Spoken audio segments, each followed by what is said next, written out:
દર્શક મિત્રો, આજે નિર્જલા એકાદશીનું આમ તો જીવનની અંદર વિશેષ મહત્વ હોય છે. આપણું શાસ્ત્ર પણ એવું કહે છે કે મહિનાની અંદર આવતી 2 એકાદશી, વર્ષમાં આવતી 24 એકાદશી અને જ્યારે અધિક મહિનો હોય ત્યારે આવતી 26 એકાદશી, આનું વ્રત કરવાથી આપણા જીવનની અંદર ઉત્તમ પ્રકારનો લાભ મળે છે. મનની ચંચલિતતા દૂર થાય છે, કાર્યની સિદ્ધિ મળે છે અને આપણે આપણા જીવનની અંદર સમૃદ્ધિનું વરદાન મેળવી શકીએ છીએ.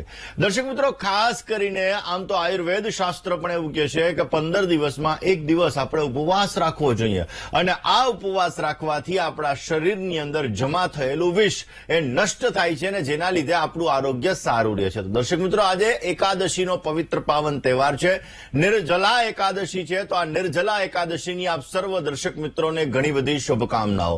દર્શક મિત્રો, ખાસ આજે રાજકુમાર, એવું કહેવાય કે ગ્રહોના રાજકુમાર એવા બુધ મહારાજ પોતે રાશિ પરિવર્તન કરી ચૂક્યા છે. એટલે બુધ મહારાજનું રાશિ પરિવર્તન તમારી રાશિ ઉપર કેવી અસર કરશે? વૃષભ એટલે કે શુક્રની રાશિની અંદરથી નીકળી પોતાની સ્વગૃહી રાશિ એટલે કે મિથુન રાશિની અંદર આ બુધ મહારાજનો પ્રવેશ આજે સવારે થઈ ચૂક્યો છે. તો આ મિથુન રાશિની અંદર બુધ મહારાજ કઈ રાશિના જાતકોને કરશે માલામાલ? વાણીના કારક, બુદ્ધિના કારક, સ્કિનના કારક, નસોના કારક એવા બુધ મહારાજ કઈ રાશિના જાતકોને અપાવશે નુકસાન? આ દરેક વિષયો ઉપર આજે આપણે ચર્ચા કરવી છે. આજે આપણે કરી રહ્યા છીએ ગ્રહોના રાજકુમાર એવા બુધનું રાશિ પરિવર્તન. દર્શક મિત્રો, આમ તો આ બુધના રાશિ પરિવર્તન વિશે આપણે ચર્ચા કરીએ એ પહેલા વાત કરી લઈએ આપણે નિર્જલા એકાદશીની. દર્શક મિત્રો, નિર્જલા એકાદશીનો ઉપવાસ અત્યંત મહત્વનો છે. એવું કહેવાય છે કે વર્ષની અંદર આવતી 24 એકાદશી, શુક્લ પક્ષ અને કૃષ્ણ પક્ષ, આ 24 એકાદશીઓમાં નિર્જલા એકાદશીનું ખાસ કરીને વ્રત કરવાથી આપણા જીવનની અંદર તેના આપણને સુંદર મજાનું પુણ્ય મળે છે અને આ બધી એકાદશીઓનું આપણને ફળ મળતું જણાય છે. દર્શક મિત્રો, નિર્જલા એકાદશીનું વ્રત સૌથી કઠિનમાં કઠિન એકાદશી કહેવામાં આવે છે. પૌરાણિક માન્યતા મુજબ જોવા જઈએ તો પાંડવો જ્યારે આ વ્રત ખાસ કરીને ભીમે પોતે આ વ્રત રાખેલું હતું અને એવું કહેવાય છે કે આ ભીમે વ્રત રાખ્યું અને જે નિર્જલા એકાદશી એટલે કે પોતે પાણીનો આહાર લીધા વગર પણ એને આ એકાદશીનો ઉપવાસ કરેલો હતો. દર્શક મિત્રો, આ વ્રત કરવાથી ધર્મ, અર્થ, કામ અને મોક્ષ આ 4 પ્રકારના પુરુષાર્થની આપણા જીવનની અંદર પ્રાપ્તિ થાય છે. એટલા માટે દર્શક મિત્રો, આ નિર્જલા એકાદશી આજે રાત્રે 2:15 ચાલુ થઈ ગઈ છે અને આ નિર્જલા એકાદશી કાલે સવારે એટલે કે 7 તારીખે સવારના 4:47 પરિપૂર્ણ થશે. એટલે આપણે નિર્જલા એકાદશીનું વ્રત આજના દિવસે કરવાનું રહેશે. દર્શક મિત્રો, નિર્જલા એકાદશી એવું કહેવાય છે કે ભગવાન વિષ્ણુની અનન્ય પૂજા કરવા માટેનો ઉત્તમ દિવસ. આજના દિવસે ભગવાન વિષ્ણુને પંચામૃત દ્વારા અભિષેક કરવો જોઈએ, ભગવાન વિષ્ણુને કેસર જલ દ્વારા અભિષેક કરવો જોઈએ. યસ્ય સ્મરણ માત્રેણ જન્મ સંસાર બંધનાત વિમુચ્યતે નમસ્તસ્મૈ વિષ્ણવે પ્રભ વિષ્ણવે. વિષ્ણુ સહસ્રના 1108 નામ અથવા વિષ્ણુ સહસ્ર નામાવલીનો આજે પાઠ કરવો જોઈએ. આજના દિવસની અંદર જેટલી ભગવાન વિષ્ણુની આરાધના કરવામાં આવે, જેટલા ભગવાન વિષ્ણુના મંત્રના જપ કરવામાં આવે એટલો ઉત્તમ પ્રકારનો લાભ મળી શકે. ગરીબ વ્યક્તિને આજે જલનું દાન કરવું જોઈએ, અન્નનું દાન કરવું જોઈએ, વસ્ત્રનું દાન કરવું જોઈએ, બૂટ ચંપલનું દાન કરવું જોઈએ, છત્રીનું દાન કરવું જોઈએ.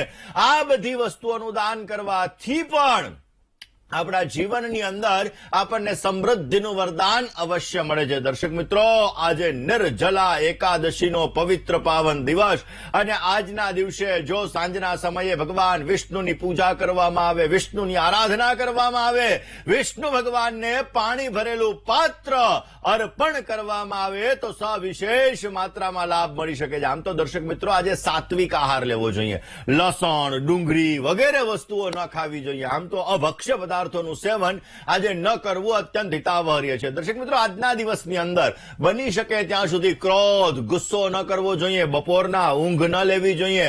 આજના દિવસની અંદર અલસસ્ય કુતો વિદ્યા, વિદ્યસ્ય કુતો ધનમ, ધનસ્ય કુતો મિત્રમ, મિત્રસ્ય કુતો સુખમ.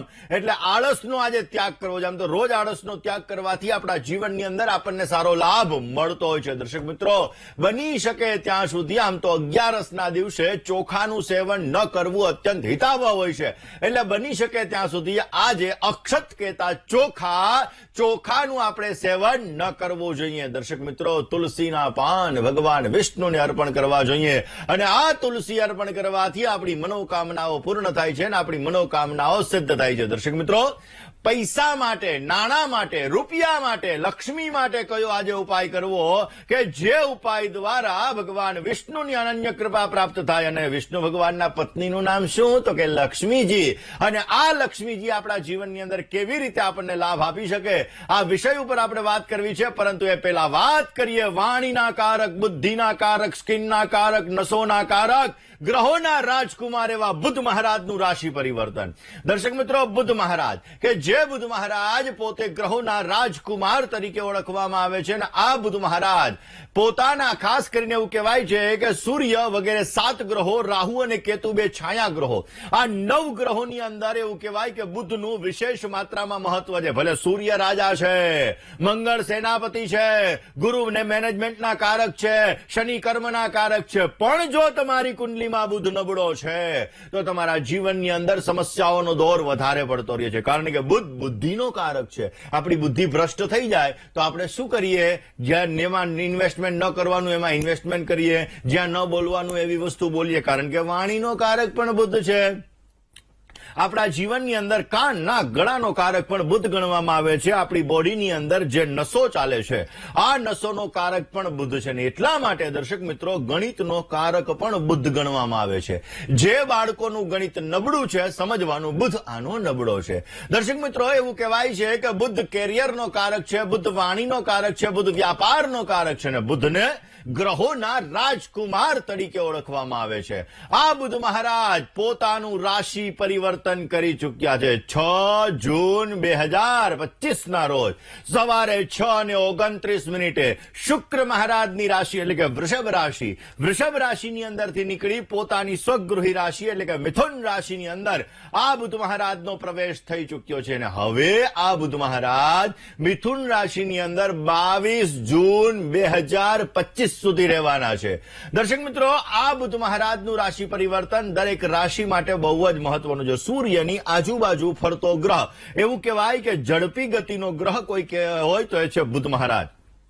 સૂર્ય દર મહિને રાશિ પરિવર્તન કરતા હોય છે, જ્યારે ચંદ્ર મહારાજ 2.25 દિવસે રાશિ પરિવર્તન કરતા હોય છે. અને આ બુદ્ધ મહારાજ 22 થી 25 દિવસની અંદર પોતાનું રાશિ પરિવર્તન કરતા હોય છે. ને એટલા માટે દર્શક મિત્રો, આ બુદ્ધનું આપણા જીવનની અંદર વિશેષ માત્રામાં મહત્વ છે.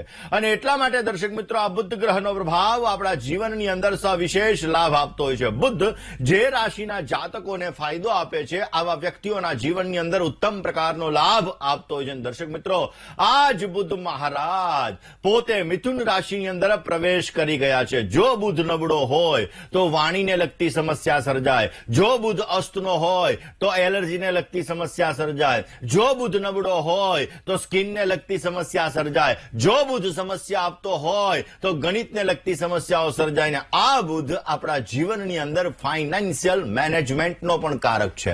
જે વ્યક્તિના જીવનની અંદર બુદ્ધ નબળો હોય છે, આવા વ્યક્તિઓને ફાઇનાન્શિયલ મેનેજમેન્ટને લગતી સમસ્યાઓનું સર્જન પણ થાય છે. અને જેનો બુદ્ધ સારો, હાજર જવાબી હોય, નથી ઘણા બધા માણસો કે ઓહો આની પાસે તો જવાબ રેડી જ પડ્યો હોય, એ સમજી લેવાનું બુદ્ધ એનો સારો છે. દર્શક મિત્રો, જે વ્યક્તિ તર્ક કરવાની અંદર માહિર હોય તો સમજવાનું બુદ્ધ એનો સારો છે. વ્યક્તિના જીવનની અંદર બુદ્ધિ ક્ષમતા વધારે હોય, વ્યક્તિના જીવનની અંદર વાતો કરવાની ક્ષમતા વધારે હોય, વ્યક્તિના જીવનની અંદર લોકોને આકર્ષિત કરવાની ક્ષમતા વધારે હોય તો સમજવાનું બુદ્ધ એનો સારો છે. વ્યક્તિ વધારે હળીમળીને વધારે પડતો રહેતો હોય તો સમજવાનું એનો બુદ્ધ સારો છે. અને આ બુદ્ધ મહારાજ વૃષભ રાશિની અંદરથી નીકળી અને મિથુન રાશિની અંદર એનો પ્રવેશ થઈ ચૂક્યો છે. દર્શક મિત્રો, આમ તો એવું કહેવાય છે કે 2025નું વર્ષ બહુ મહત્વનું વર્ષ છે.